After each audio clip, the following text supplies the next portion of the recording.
Well, SARS, the South African Revenue Service, want you to know that they're paying back a gift of 10.6 billion rand to South Africans. Not really a gift because it's not their money in the first place and they're only giving back to people who've overpaid their tax. But I suppose they're looking for credit and praise and they won't get any more than what I've just said. If you're a South African taxpayer, and I don't mean VAT because we all have to pay that, but if you're an income taxpayer in this country, you pay corporate tax because you own a business or you work in a business, then you're probably less grateful than they would like, but you also understand and accept certain things. So I'm pretty sure most South African taxpayers will agree with me.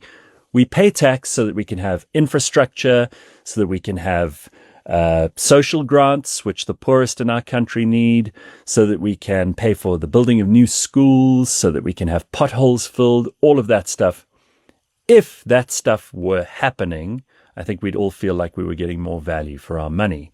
Of course, those things are not happening and so much gets stolen and there's so much corruption that it almost feels like you've got a gun to your head and you have to pay, and if you don't pay, you'll go to jail. But nothing happens to people when they steal that money once it gets to SARS and gets dispersed by the Treasury.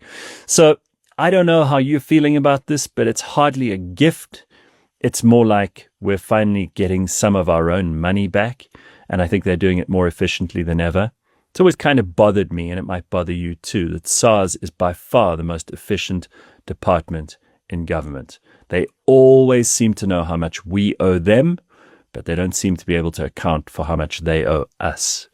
So that's something to think about as you slog away this week, hard at work, spending between 4 to 6 months of your working year working for government.